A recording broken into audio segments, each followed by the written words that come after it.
जी इसको क्या है जी? ये इसमें वो मेन में बताना क्या चाहता है। फंक्शन तो उसने सेम दिया है ना, तो आगे अल्फा उसने चेंज ले लिए हैं। हाँ ना यार, यही तो इसका चार्म है ना इस रिजल्ट का, कि अगर आप दो मोनोटोनिकली इंक्रीजिंग फंक्शंस को ऐड करके एक नया मोनोटोनिकली इंक्रीजिंग फंक्शन बनाते हैं, ये, तो अगर आप फंक्शन एफ का को इंटीग्रेट करते हैं विद रिस्पेक्ट टू अल्फा, जो कि दो मोनोटोनिकली इंक्रीजिंग फंक्शन का सम है, तो वो भी मोनोटोनिकली इंक्रीजिंग ही होगा। तो ये वाला इंटेग्रल असल में अगर आप अलग अलग फंक्शन जो कि रीमान स्ट्रेटजीज इंटीग्रेबल पहले से ही गिवन है, ये देखो, तो एफ का Riemann Stieltjes integrable alpha one की रिस्पेक्ट से प्लस एफ का Riemann Stieltjes integrable with respect to alpha two, इन दोनों को अगर आप सम कर लो तो वही रिजल्ट मिलेगा जो अल्फा से मिलता ओके सर। है। ये थीम है इसका मेन।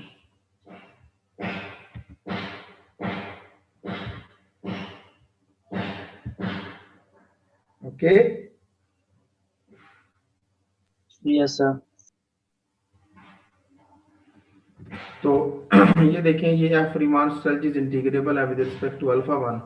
इसी वजह से उसने कहा है कि जरूर हमारे पास ए बी इंटरवल की कोई पार्टीशन होगी पी वन, जब हम एफ को अल्फा वन की रिस्पेक्ट से अगर रीमान स्ट्रेटजीज इंटीग्रेबल है, तो अपर सम और लोअर सम का डिफरेंस जो है उस अल्फा वन के कोरिस्पोंड जो पार्टीशन एग्जिस्ट करेगी पी वन, वो less than epsilon by two हो जाएगा।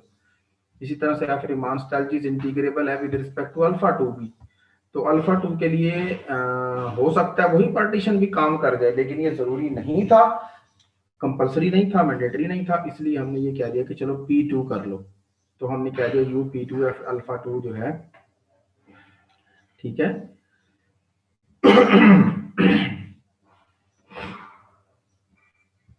Minus L P two F alpha two जो ये डिफरेंस जो है ये less than epsilon by two हो गया। तो ये रीमान स्ट्रेटजीज इंटीग्रेबल होने की वजह से ऐसा हुआ। अब हमने कहा चलो ठीक है, हम रिफाइनमेंट ले लेते हैं पी वन और पी टू की। वो रिफाइनमेंट क्या है? वो कॉमन रिफाइनमेंट होगी। और कॉमन रिफाइनमेंट कैसे बनती है? दो पार्टीशन का यूनियन लेने से, तो ये हमने यूनियन ले लिया। अब इस पार्टीशन के कोरस्पोंड से अगर हम अपर सम और लोअर सम लेंगे, जैसे यूपी एफ अल्फा वन है और minus L P one F L P F alpha one है ये, तो जाहिर है कि आपको पता है कि जो रिजल्ट पार्टीशन की रिस्पेक्ट से होते हैं वही रिफाइनमेंट की रिस्पेक्ट से भी मेंटेन रहते हैं। अभी हम पीछे भी करके आए हैं, अगर याद हो तो सब लोगों को ये है ना भाई। अगर UP F alpha L P F alpha less than epsilon हो, तो फिर UP star F alpha minus L P star F alpha जो है वो भी लेस देन एप्सिलॉन ही होता है। ऐसे ही है ना? यस ये सर। रिफाइनमेंट थी, तो इसके लिए ये बात ट्रू हो गई। और इसी तरह से यूपी एफ अल्फा टू जो है ये इसके लिए बात ट्रू हो गई, क्योंकि ये भी रिफाइनमेंट है इसकी। ठीक है, तो एक बात तो कंफर्म हो गई कि कॉची क्राइटेरियन अल्फा वन के लिए भी ट्रू है फॉर द पार्टीशन पी, और अल्फा टू के लिए भी ट्रू है। But problem is that how to separate these. So look at that. अगर मैं कह दूं कि अल्फा वन और अल्फा टू जो है वो सम है दो मोनोटोनिकली इंक्रीजिंग फंक्शन का, तो let I called it alpha, हम इसको अल्फा कह देते हैं। ठीक है बेटा, राइट हो गया? सम है ना?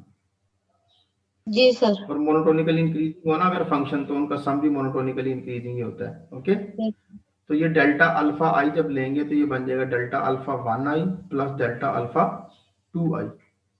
Okay, right? Yes sir.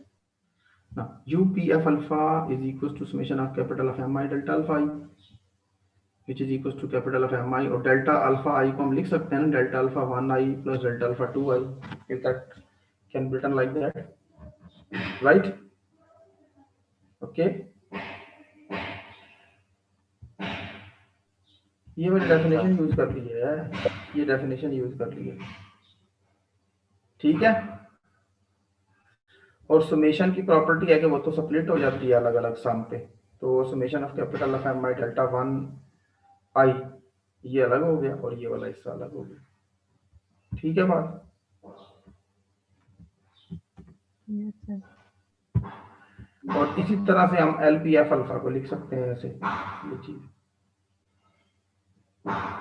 ना, UPF alpha minus L P F alpha, यानी इसमें से इसको सेपरेट करें तो बेसिकली यूपीएफ अल्फा वन में से एलपी1 एलपीएफ वन अल्फा वन जो है वो सब्ट्रैक्ट हो जाएगा और यूपीएफ अल्फा टू में से एलपीएफ अल्फा टू सब्ट्रैक्ट हो जाएगा। जबकि हमें पता है कि ये चीज जो है ये पहले वाला हिस्सा भी लेस देन एप्सिलॉन बाय 2 है और दूसरे वाला भी लेस देन एप्सिलॉन बाय 2 है। ये वन को देखो तो UPF alpha minus LPF alpha less than epsilon हो गया। इसका मतलब एफ किससे बिलोंग करता है? आर अल्फा से। रीमान स्टाइलजीज आर अल्फा से बिलोंग करता है ना, वही कह रहा हूँ ना, आर अल्फा से बिलोंग कर गया ना, एफ जो है वो आर अल्फा से बिलोंग कर गया ना। ठीक है बच्चों। और अल्फा क्या है? अल्फा तो सम है, alpha one plus alpha two का।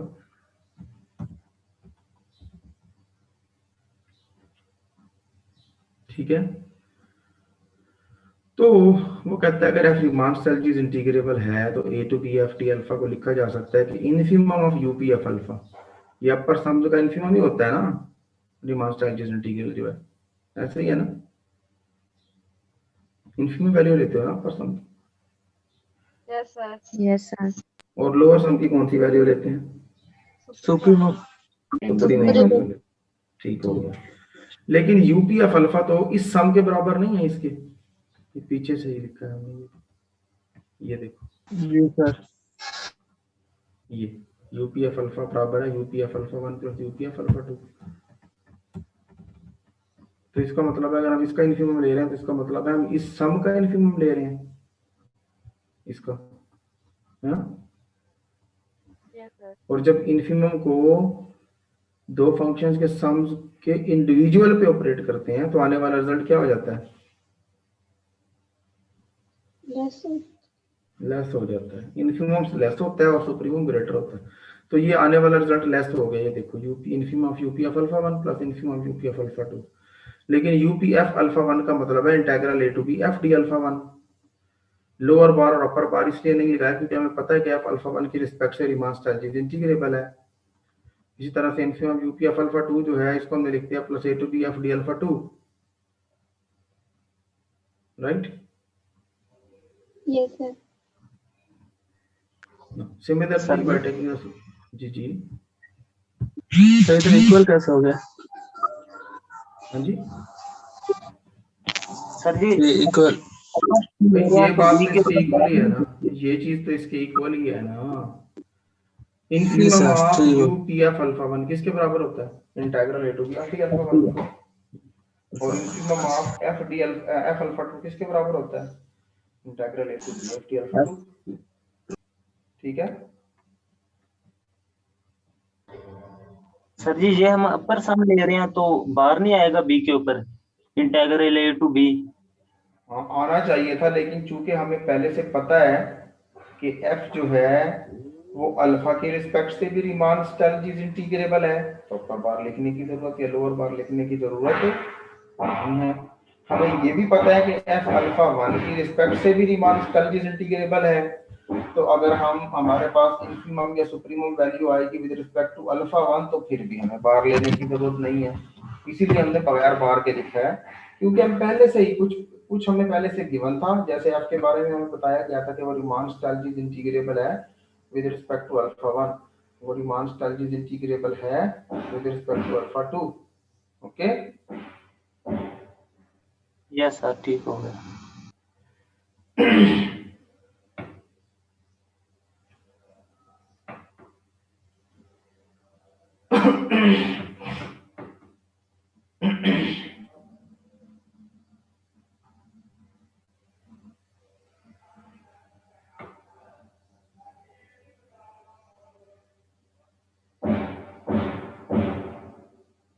अब same is the case for the lower sum as well. अगर आप लोअर सम लेकर उसका सुप्रीमम लोगे तो फिर ये वाली कंडीशन आ जाएगी। I hope you understand. इसको लिखो जी जरा please, integral A to B F D alpha को लिखो is equals to supremum of L P F alpha, और फिर एल पी एफ अल्फा को इस तरह से सेपरेट करके लिखो और फिर इंडिविजुअल पे सुप्रीमम ऑपरेट करो और फिर ये सेट लिखो। लिखो जरा शाबाशी, बात सही है या नहीं है? लिखो तो ये ठीक बात है। इसमें ना भाई सब लोगों को नहीं ना पता, प्लीज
जी आती है ये value?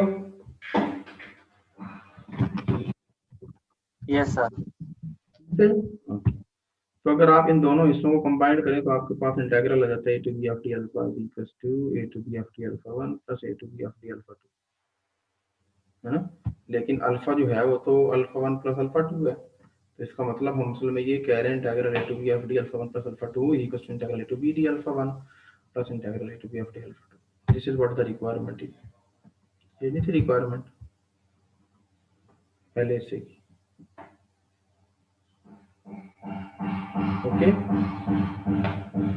now let me coming to the second part कि अगर हम अल्फा को किसी स्केलर नंबर c से मल्टीप्लाई कर दें, लेकिन कंडीशन है पहले वाला जो प्रॉपर्टी थी, सबसे पहले जो प्रॉपर्टी थी जिसमें हमने कहा था कि सी एफ डी अल्फा हो तो सी बाहर चला जाता है इंटीग्रल से, वहां पर सी पर कंडीशन थी वो कोई भी रियल नंबर हो सकता है.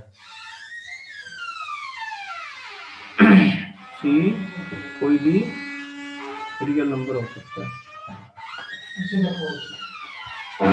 एक मिनट.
तकरीबन 3,100 का था, लेकिन कोई बंदा आगे निकल आया.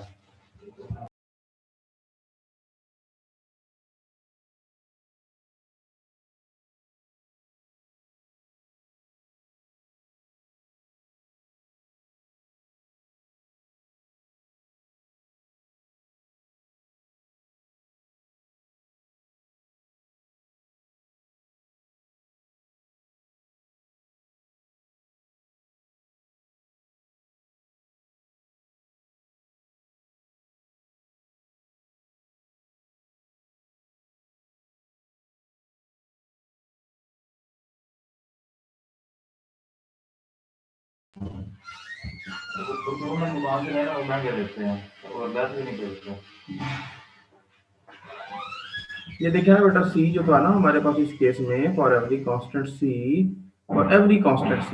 But while we are